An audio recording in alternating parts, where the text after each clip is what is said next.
Come along with us on our journey through the world of money. Today we are stopping in Rome. We are in the year AD 215. Wait a minute, what is this? Next to Asklepios' foot, there is a football. Of course, I agree with you. This can't be right. But today I'm going to tell you why there is a ball lying next to the left foot of a god. Let's go back to the year 211. This is the year when the Roman Emperor Septimius Severus died. He'd had 2 sons with his wife Julia Domna, the 22-year-old Caracalla, and his brother Geta, who was only a year younger. And you know how it is with same-aged brothers. They could not stand each other. On top of that, their father even encouraged their rivalry. This didn't go well. Caracalla had Geta murdered. Why? If we're to believe some historians, from pure malice. But even Roman emperors should be granted more complexity of character than the historians of former times and modern Hollywood producers like to ascribe them. In all likelihood, Caracalla's fratricide prevented a civil war. And historical sources indicate that it didn't leave Caracalla unaffected. The Historia Augusta reports that Caracalla was unable to look at a picture of his brother without breaking out into tears. Herodian writes about nightmares of Caracalla being haunted by Geta, covered in blood and carrying a sword. It seems as if Caracalla suffered from what we would call a post-traumatic stress syndrome today. And suffer he did. He set off to search for a cure. He went on pilgrimage to the shrines of all healing gods that he came across on his travels. And thus, he also made it to the Asklepios of Pergamon in 214. This Asklepios was renowned.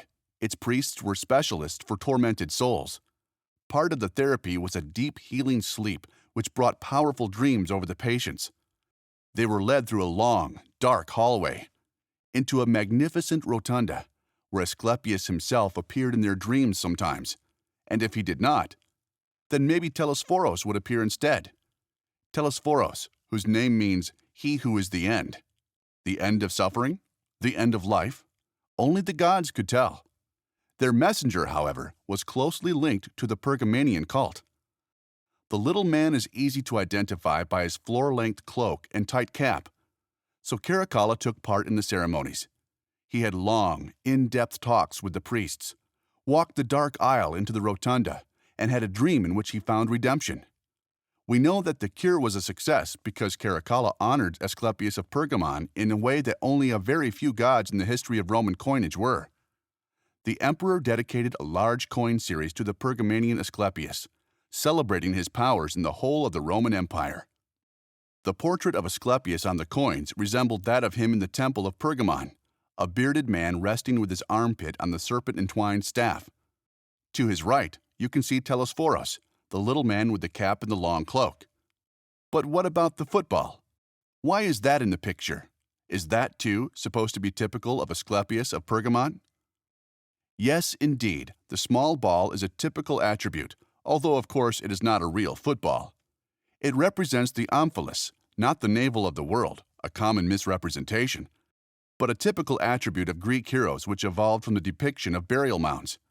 And this was also represented in Pergamon together with the healing god and his serpent. Some statues of Asklepios also depict this small feature in great detail. And as the die cutters had the task to transfer the portrait of Asklepios of Pergamon onto the coin design, they depicted it with all its details, although apparently they didn't know what an omphalos really looked like. So their omphalos turned out to look more like a football than anything else. Thank you for listening, and you can find more podcasts about coins and money on the Sunflower Foundation webpage.